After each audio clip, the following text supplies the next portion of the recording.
transition over to the hip dissection. And so once he finishes his talk, we'll do hip dissection. Lunch.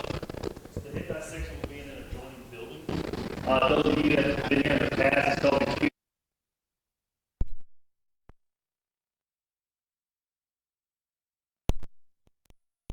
if you look around, the screens all the way around. Since we have so many attendees this year, we're going to be a lot of people in that room. There is a little bit of a bathroom. You want to go upstairs. If you like to see into that section, but you need the screen as your buffer, then we have some chairs set up, a big screen set up, and you can watch the screen. So you can watch it live. You can watch it somewhat live and look at the screen, but certainly, the dissection can be to your right. You can sit down and find some chairs. Or you can meander your way upstairs and watch it from an overhead view. So those will be your options once we arrive in that room. So it'll be a big transition once we leave. At the back, we'll go by and go over there. And then the great thing about the dissection is we'll work in the lunch, which would be nice and good there. The lunch room station, you haven't been here before. If you were to walk out the door right now, turn right, and keep walking straight to that end of the work. Okay? So that'll orient you about once you get back. After lunch, we will transition over to the bell tower. On your flyer, it tells you how to get to the bell center. On your flyer, it tells you how to get to the bell center. That is, we're in upper campus on Trinity. That is in lower campus. So if you go down to the football field and the tennis courts, we will walk in the back door to the athletic training room. That door faces the center of the tennis courts.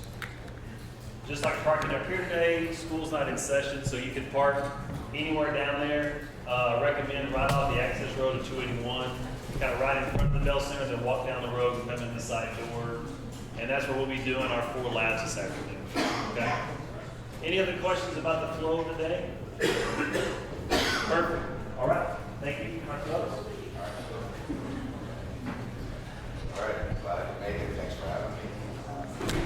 So we kind of already went over a few things. But I was originally born and raised in the Adirondacks, way up in New York. The Army brought me down here. I spent 9 years active duty and really concentrating on sports topics as well as air preservation. There's a lot of pioneering work done with stuff in the military.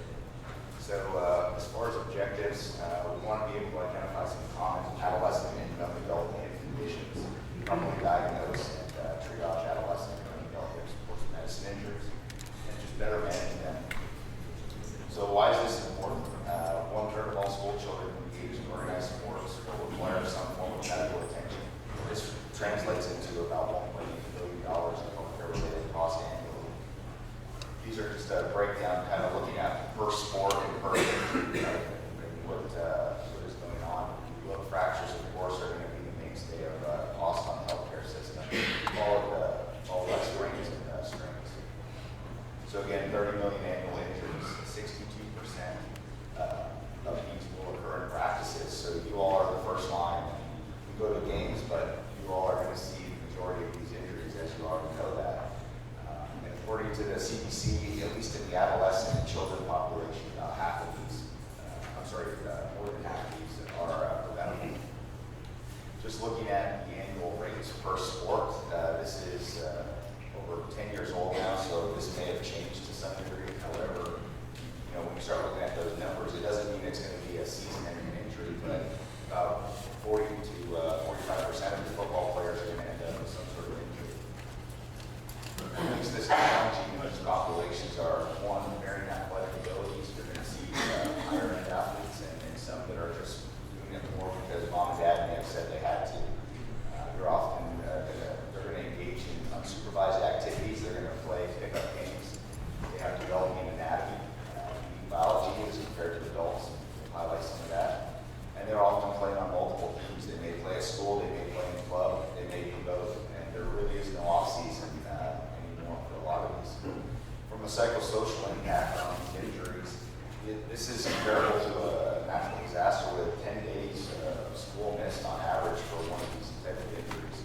A third of them will fail a test, and the overwhelming statement is that their grades suffer from it. So does that mean that all weight training is going to lead to an injury? No, not necessarily.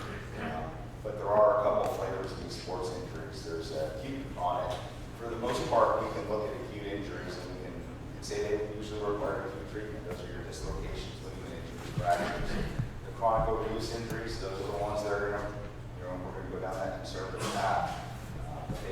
predispose a patient to an acute injury. A couple players that know hip injuries real well. So just going into some of these things, the adductor strength, that's probably one of the most common things that is going to be seen. That's the whole groin muscle. This should resolve in 5 to 10 weeks, depending upon the severity of it. If it is not resolving, this is something that needs to be looked into further. Groin pain is often associated with femoral acetabular impingement, which we'll talk about. I feel pretty strongly that it's an underdiagnosed condition right now, and it's certainly a hot topic in the orthopedic world. Pelvic apophysitis. This is just a chart you all have, you can reference. It's just showing when these ossification centers appear and when they disappear. It kind of helps highlight when these injuries would occur. This is the overuse. This is the, we never took a day off. We played on club teams and school teams, and now it's been 3 months. It's time to take a break. Looking at avulsion fractures, this is kind of the next line of this. There's really 2 types that are seen in the ASIS. And just knowing what your athlete, just hearing what sport they play is usually is very helpful for us and very helpful for you all to be able to make that diagnosis. If you have a sprinter or someone running, it's probably going to be a sartorius type injury that occurred, and it's going to be during hip extension. If you have a baseball player and or a golfer or someone with a rotational force, you're going to see that comprised of the TFL or the tensor fascial lock. Treatments are similar, just something to consider. Now, the ASIS on the pelvis is the higher of the 2 bumps that you can feel. The AIIS below it is the origin for the rectus femoris. And this is a little bit more of a unique scenario. So when you have someone that has this injury, this one is not going to behave in the same manner. It's not going to respond quite as quickly. What's important to note here is that this can lead to hip impingement. And there's kind of a syndrome that exists. It's very similar to basically like a slap tear of the shoulder where that biceps complex peels off on the superior labral structure. The rectus femoris attaches to the capsule. It also attaches to the labral tissue. So if you have a kid like this or an athlete that has an AIIS injury or a rectus pull, you have to kind of watch them and make sure they recover. If they don't, they really need an MRI because there's likely going to be pathology with the labral. So again, just be cautious with persistent groin pain in an athlete. It's a very common complaint. It's traditionally diagnosed universally as an adductor strain, groin pull, or apophysitis, but that's not always the case. If it's lasted more than 3 months, if it's the same kid coming into the training room, or the same athlete every time, and they're saying that when it's leg day or squatting, or maybe you took a long bus ride or plane flight, and that patient's like getting off the plane of the bus saying they got hip pain. That's something to definitely key in on. So I'm going to spend a little time. It's maybe a little bit more than you want to know, maybe not, but FAI is, I think, an important topic to go over because it can have a huge impact on a young person's life, and it can also have a huge impact on basically their career in sports. So we see a normal hip on the top there, and it's pretty obvious when you look at the one below it, that the ball just doesn't look round, it looks more oval. It's usually described as a pinching pain, and we really weren't even diagnosing this or talking a lot about it until about 15 years ago. And then over the last 10 years, it's just kind of exploded. This is another older slide as well from the last 11 years, but that was back in 2000. And you can see the rate of publications on this topic. I did a quick PubMed search the other day just to look, and there's been 2,000 articles published in the last 10 years on this. So definitely it's starting to gain traction and become a little more mainstream. So what is it? It's basically a dynamic abnormal abutment between the femoral head and the acetabulum. It comes in 2 different varieties. You have a cam and a pincer type, and you have a mixed variety. Best way to think of this is just like your camshaft. So if you look, here we have the acetabulum. That pink triangle is the labral tissue. You can see there's a bump that is abnormal, that's outside of that teal colored sphere. And it's very subtle. These kids are going to come in with normal x-ray readings, unless you have an MSK person looking at it, and they're looking specifically because or someone has requested it. So what does this do? Well, this is just kind of a diagram that shows when it goes up, It doesn't always cause a labral tear, but what it will do is it will cause a chondrolabral separation. And when that occurs, you're starting to get a breakdown and almost a bubbling effect of the cartilage. And if that's not treated, that cartilage goes away. And that's where we start leading to early arthritis in these younger athletes. So as far as the cam impingement, this causes articular cartilage damage. It's usually on the front portion of the acetabulum, and this is your young male patient. The pincer type is going to be where the socket is just a little bit deeper. You're going to have that basically lever off. This will cause a tear of the labrum. And this is going to be your older patient, usually more common in females. A mixed type is when you have both. Basically over coverage where the socket's deep or it's pointing towards the back, or you also have So, why do we care about this? Is it going to lead to, severe arthritis all the time? Not necessarily. There's plenty of asymptomatic patients out there, but there are plenty of high-level athletes that are dealing with this. So, it's not really a disease itself, but it's a biomechanical problem. This is just a list of some conditions. So if you have an athlete that had some sort of hip condition, or they don't remember what it was, but they saw a pediatric orthopedist and they were treated, they were maybe put into a splint, they maybe had a screw placed, those almost always should be referred pretty quickly, mainly for the sheer fact that they're at such a high risk for this. It doesn't really matter kind of what the underlying cause is as much as that we're identifying this and we get the correct treatment. We're going to go over a little bit on the idiopathic variety, some of the sports and general versions. Again, most common in young and physically active adults, males greater than females, and it's a slow onset of growing pain. It's usually minor trauma, and that's where it really gets tough to distinguish this, because they come to you and you'll say, well, they didn't really take a big hit, or I didn't really see much go on, and they're not going to have that show-stopping effusion or anything like that. They're just going to have mild growing pain, and it's not going to go away. They will have normal x-rays, especially if parents take them to the urgent care or to the Texas Med Clinic. They all do a great job, but they're not looking for that. They're ruling out major injuries. They're looking for fracture. So this really is something that requires special radiographs, a special workup. So again, this in that 3-month time frame. If you're treating an athlete, 3 months isn't getting better, then definitely need to refer that. Sit-up pain, that's the big one. If they can't do sit-ups, they may have trouble getting their socks or shoes on, and often physical therapy will make it worse. As far as labral pathology, the most common complaint is groin pain. Again, just that it hurts right there. It doesn't necessarily mean they have any hernia, sports hernia, or adductor strength. It is groin pain that's coming in within the hip. If they have any mechanical symptoms, so that's the second feature. If they say their hip is clicking or popping, that's another reason why they should probably get an MRI sooner than later. That's associated with labral pathology. So 3 months, mechanical symptoms, 2 big ones. This is just kind of showing the nerves and the innervations to various levels. They'll complain of thigh pain as well. So they may not have had a quad injury, but because the nerve shares a similar distribution of innervation as it does for the hip, they may complain of thigh pain. So just something to keep in mind. These are some of the hallmarks or the things that you're going to see a patient. One is the C sign. It's also described as a grab sign, and I'll show you that next. But they're going to come in, they're going to make a C with their hand, and they're going to say, this is where it hurts. There's been a lot of studies on that, basically showing just how reliable that is. They're going to tell you prolonged sitting hurts, possibly prolonged walking. The grab sign, again, when they sit down, they're going to pinch at their groin, they're going to pinch at the top of their head. For men, they may think that there's some sort of a hernia testicular problem, so keep that in mind.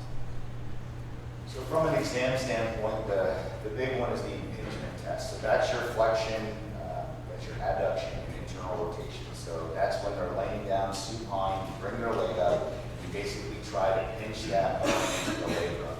And if that hurts, that is probably the most sensitive test that we can use to identify labral pathology.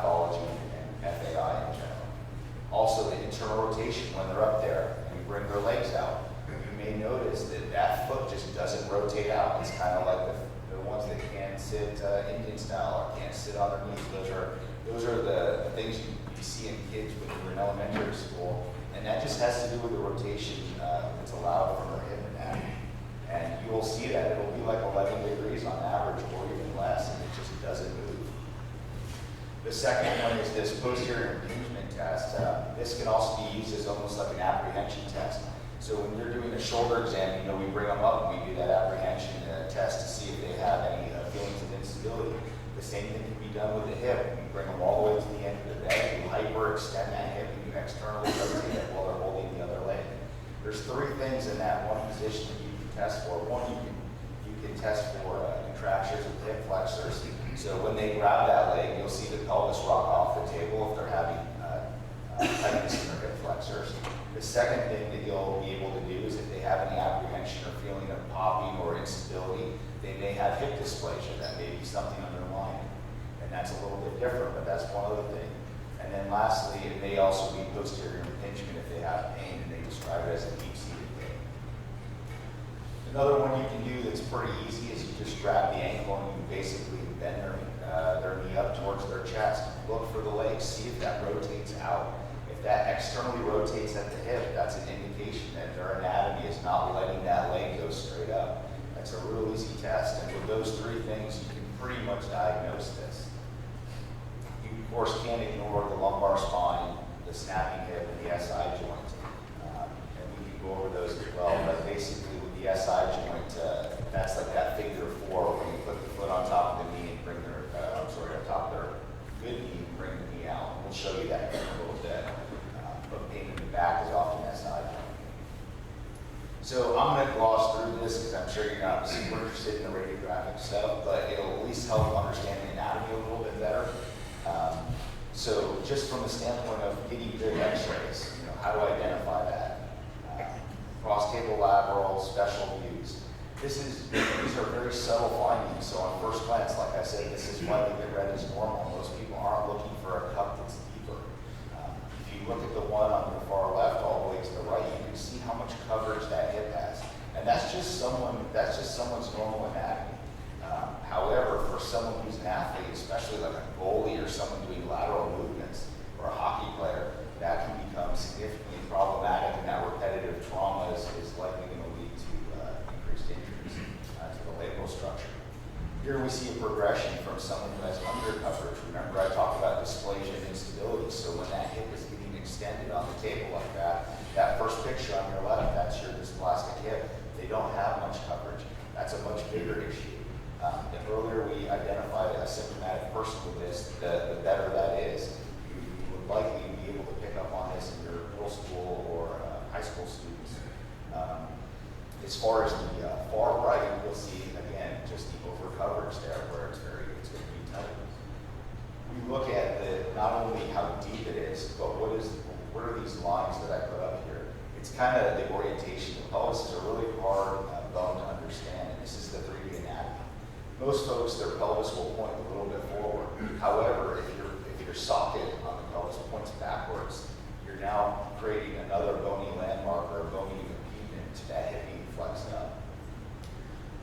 So here's again just some anatomy pictures so you can kind of see it's very subtle once again, but we call this the pistol grip deformity. You can start to appreciate the differences between what we call a normal head neck offset and then that kind of shape that you see there. Again, just another example of it. So what do we do? Well, MRI is pretty much the gold standard to confirm this diagnosis, and arthrogram is the key. A lot of times you have athletes and parents taking their kids to get MRIs. It's very little utility if it's taken on a low quality MRI without an arthrogram in there. If it's a 3 Tesla MRI, there's like 2 in the city that I'm aware of, I could be wrong, then that may give us enough detail. But one thing you all can do that helps expedite the workup as well is recommend, hey, are they going to do contrast, or are they going to do an arthrogram, or call us. I'll put my email and number up. Just ask a question. I'm happy to help guide the parents. It doesn't have to be a patient we're treating, but just for the sake of preventing someone from getting 2 MRIs. The other thing that's important when we do that arthrogram is we inject some lidocaine or some sort of numbing medicine, just like a dentist uses, and we give it a period of time where I tell the patient, I say, you go back out to the car and you sit in it, go do some squats in the parking lot. very helpful to distinguish between an intra-articular problem and something that's outside the joint. So little things that, they're going to be setting up his MRIs through the office. We may or may not be talking to you guys, but if you're aware of it, it's very helpful to make sure that they take a pain log after this, and also that we do get your arthrogram. So where does it really come from? It's still a topic of debate. Sports are certainly implicated in this, as well as post-traumatic, as well as some hereditary conditions and pediatric conditions. This is just a study looking at cam-type deformities with bigger sporting activities. And I think the take-home here is that internal rotation I talked about at the hip when you're doing those exams, if you look, it's 30 degrees versus an age-matched control versus 18. That's significant. And the only difference about that population is that they played sports. They also have 10 times higher increase in one of the other parameters we measured called the alpha hand, which is likely what is contributing to the fact that they don't have that internal rotation. So just a couple studies to highlight that. The other thing that this study shows is that looking at a bunch of collegiate football players, at 95% of them had one radiographic finding of FAI. 77% had more than one. So this kind of highlights the fact that not everyone is going to be symptomatic that has this, but when they are, it definitely needs to be recognized. So we don't really know its impact truly on hip arthritis, but it definitely plays a large role.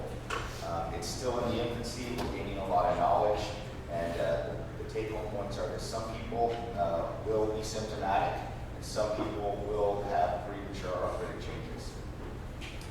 So treatment, first line, of course, for everything is going to be rest, ice, and NSAIDs activity modification. We really want to avoid deep squats. One of the first things I'll do is make sure that they're not going real deep on their squats, that they're taking time to focus on their core strengthening as well, so they're not leaning over their toes, they're not doing all the things we don't want them to see for their back as well as the head. And then, of course, if they do not improve or even worsen with therapy, that's another reason to refer so that we can get an MRI.